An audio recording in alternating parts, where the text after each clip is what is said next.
guys, and welcome back to my channel. Today I thought I'd do a little, basic TBR, what I'm gonna read in the month of August. Now recently I bought free books, and I also have all the books that have been on my shelf that I haven't read yet.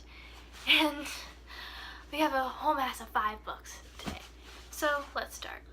The free books I got were all from thrift books, so they're all used, but oh my god, the covers are so pretty. Notice how whenever I don't have the objective of a competition, my I'm gonna read this in a week pile turns very quickly into I'm gonna read this in a month if everything works out pile. This book on this list is Outlander by Gabaldon, or however you say her name. I feel really bad, but I didn't want to look at it while I was doing it because I have a tendency just to hyper focus on this book whenever I'm talking about it.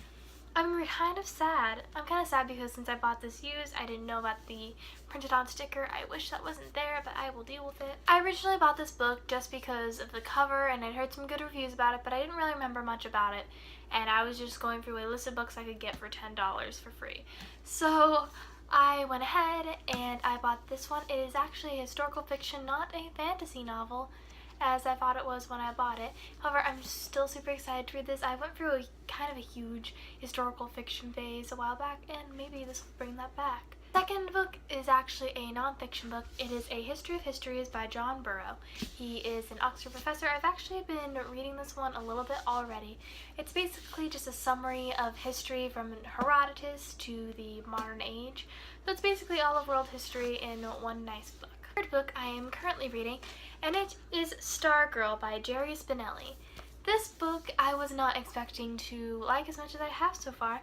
It is basically about this girl who goes by the name Stargirl, who shows up to a school and acts strange. She does these things that no one else does, and she knows information that no one else knows. She knows when it's people's birthdays, even though she's only been there for that one day. She knows whenever to give somebody a celebration card and who to talk to whenever it's this important day in their life. The next book I started reading back in May, but I never completed it. It was actually at the request of one of my teachers that I read it because that's the type of life I choose to lead. And that book is The Handmaid's Tale by Margaret Atwood.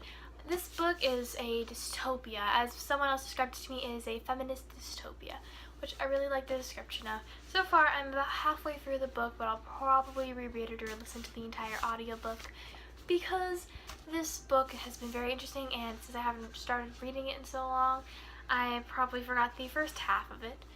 But this book has been good so far, and there's a TV series coming out, and I have a strict policy that I do not watch the TV series or movie until I've read the book. The next book is sort of a dream book for me. It's something that I wanted since Cass J. Tuck was talking about it way back when.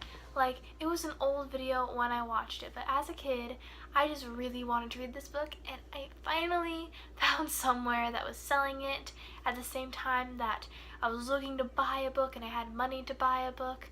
So that book is Maximum Ride, an Angel Experiment. But nevertheless, I've somewhat enjoyed it so far. It is basically about these kids who went to the school, capital S, lowercase t, who were sort of morphed from being humans into these half-human, half-animal creatures. And also, once again, I got the hardcover used version, so behind this very typical, sort of embarrassing, I don't really like this cover very much, YA, inside we have this bad A little silver emblem inside. They look so cool. It looks so cool. Why would you choose the dust cover when it looks so cool? Like, I have the dust cover because I'm a mess and I'm going to spill water at some point, and if I happen to have this book with me, if it's not destroyed, I'll be happy. But still, such a cool cover. So, that is my August TBR. Tell me down below what your TBR is. Make sure to subscribe, please. I've actually been doing this booktube thing, and I really like it so far, so it would mean the world to me if I had a little bit more people I could talk to. Because let's be honest, if we're on the booktube part of this website, we really just want to talk about our favorite books. We just need a friend.